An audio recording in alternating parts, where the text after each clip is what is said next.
Saudara putra sulung dan menantu Presiden Jokowi akan menerima tanda kehormatan Satya Lancana Karya Bakti Praja Nugraha.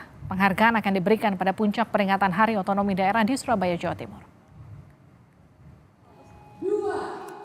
Pada puncak peringatan Hari Otonomi Daerah besok, Presiden Jokowi akan memberikan penghargaan Satya Lancana Karya Bakti Praja Nugraha kepada sejumlah kepala daerah, termasuk Wali Kota Solo Gibran Rakabuming Raka dan Wali Kota Medan Bobi Nasution. Keduanya merupakan putra sulung dan menantu dari Presiden Jokowi.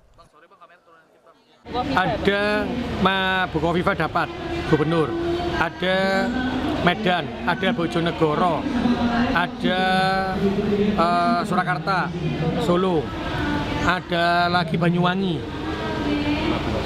15 pokoknya, 15 kabupaten. Menurut pengamat politik Ujang Komarudin, meski ada standar penilaian, penghargaan kepada anak dan menantu Presiden, publik menilai ada unsur nepotisme di dalamnya. Ya, kalau saya sih sejatinya harus dihindari ya, karena nanti akan ada tuduhan-tuduhan terkait dengan KKN dan lain sebagainya. Apalagi Bu Iriana juga sudah mendapatkannya. Oleh karena itu sebenarnya di masa akhir menjelang Pak Jokowi berakhir, hal-hal seperti ini harus dihindari.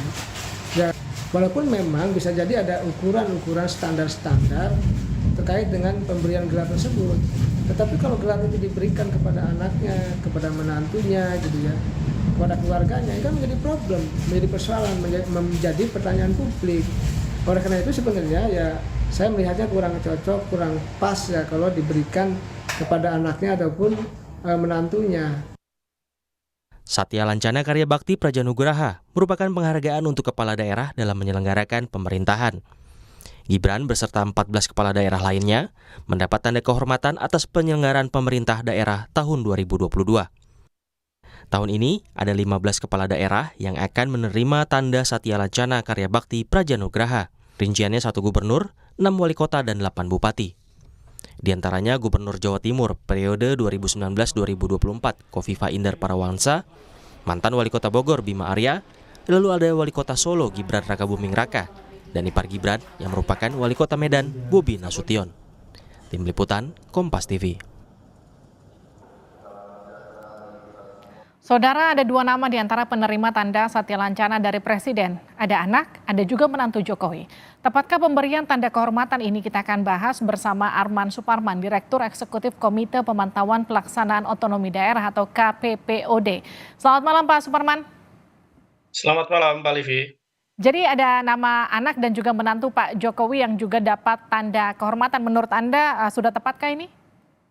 Ya, sebagaimana yang telah disampaikan oleh narasumber sebelumnya itu ya, dari segi momentum, dari segi timing memang tampak kurang pas gitu ya. Mengingat hari-hari ini kita masih punya diskusi gitu ya terkait dengan dinamika sebelum, selama dan juga pasca Pilpres kemarin terkait dengan pencalonan Gibran misalnya.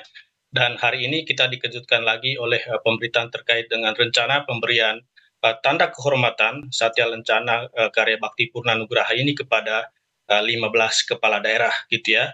Jadi kami sebenarnya juga sepakat dengan yang telah disampaikan juga oleh narasumber sebelumnya, itu mungkin bisa ditunda gitu ya terkait dengan proses pemberian tanda kehormatan ini khusus untuk Pak Bobi dan juga Pak Gibran gitu ya. Tetapi sebenarnya kalau kita berkaca pada tataran yang lebih normatif Mbak Livi gitu ya, sebenarnya memang itu juga sudah diatur dengan baik di dalam peraturan perundang-undangan yang terkait gitu ya. Misalnya kalau kita bicara soal pemberian gelar, tanda jasa, atau tanda kehormatan, itu sudah diatur di dalam peraturan pemerintah nomor 35 tahun 2010 gitu ya.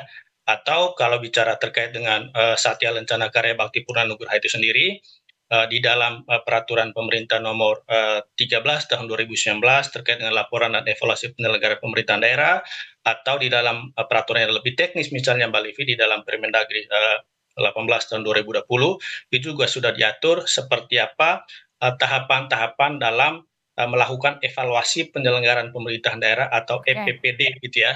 Dan itu yang menjadi pendasaran pemberian Satya Lancana Karya Bakti Purna Nugraha yang akan diberikan kepada 15 kepala daerah itu besok gitu ya. Itu secara normatif gitu ya. Tetapi seharusnya pemerintah pusat terutama presiden juga mesti gitu ya, mesti bijak, mesti sensitif dengan isu-isu yang menjadi perdebatan Oke. publik kurang lebih setahun terakhir ini, gitu Mbak Livi.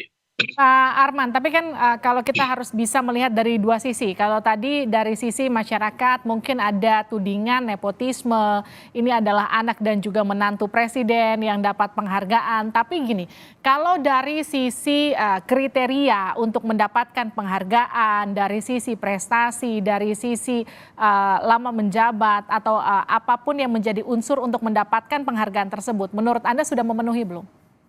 Ya, seperti yang tadi saya sampaikan secara normatif memenuhi gitu ya. Karena kalau lihat EPPD tahun 2022, lebih khusus lagi sebagaimana diatur dalam Permendagri 18 2020 misalnya, yang dipertimbangkan dan diusulkan untuk masuk di dalam nominator mendapat tanda kehormatan Satya Lencana Karya Bakti Purna Nugraha ini adalah 3 teratas untuk provinsi gitu ya, 10 besar untuk level kabupaten kota gitu ya. Dan kalau melihat persyaratan normatif ini kan itu sudah memenuhi gitu ya. Kalau lihat 15 kepala daerah itu Mbak Livi gitu ya, itu juga sudah masuk di dalam 3 besar provinsi atau 10 besar kabupaten kota gitu ya. Di provinsi misalnya, itu sebenarnya posisi teratas itu kan Jawa Tengah, kemudian Jogja, baru Jawa Timur gitu ya. Tetapi Satya Lencana ini hanya diberikan sekali seumur hidup dan Pak Ganjar kemudian Sultan sudah mendapatkan itu beberapa tahun yang lalu gitu ya. Begitu juga di level kabupaten kota gitu ya. 15 atau 14 kabupaten kota itu sudah masuk di dalam 10 besar itu meskipun ada beberapa kota dan kabupaten yang tidak masuk gitu ya karena memang ada yang sudah mendapatkan sebelumnya atau mungkin dalam proses nominasinya itu tidak memenuhi kriteria. Tapi kalau bicara kriterianya sendiri, Mbak Livi, berkaca kepada evaluasi penyelenggaraan pemerintahan daerah itu sendiri kan, itu publik bisa melihat sebenarnya. Pertama pada tataran kinerja makro gitu ya, kinerja makro. Di situ kita bisa melihat misalnya seperti apa indeks pembangunan manusia, angka kemiskinan, tingkat ketimpangan gitu ya, pertumbuhan ekonomi gitu ya, kemudian penurunan angka pengangguran, itu terkait dengan penilaian atau pendasaran kinerja makronya. Sementara ada juga penilaian lebih khusus lagi misalnya bagaimana kinerja penyelenggaraan pemerintahan di setiap urusan. Ada 32 urusan pemerintahan yang menjadi kewenangan pemerintah kabupaten, kota, dan provinsi dan itu akan dinilai per masing-masing urusan itu Mbak Livi. Jadi Itu kalau tadi. menurut Anda ini lebih baik ditunda? Dari sisi normatif oke, tetapi dari sisi momentum menurut kami ditunda gitu ya. Terutama atau dipertimbangkan kembali memasukkan nama wali kota Medan dan juga wali kota Surakarta untuk masuk di dalam kepala daerah yang akan menerima penghargaan atau tanda kehormatan Satya Lencana Karya Bakti Purna Nugraha ini. Mengingat seperti yang tadi saya sampaikan gitu ya, momentumnya kurang pas, masih ada diskusi, Oke. wacana, kontroversi, polemik terkait dengan politik kekerabatan, politik dinasti gitu ya. Kan dari sisi etika juga tampak kurang pas, kurang elok ketika misalnya seorang presiden memberikan penghargaan kepada menantu dan juga wali kota anaknya sendiri gitu Mbak Livi. Baik, terima kasih Pak Arman Suparman sudah bergabung bersama kami di Sapa Indonesia Malam. Sehat-sehat selalu.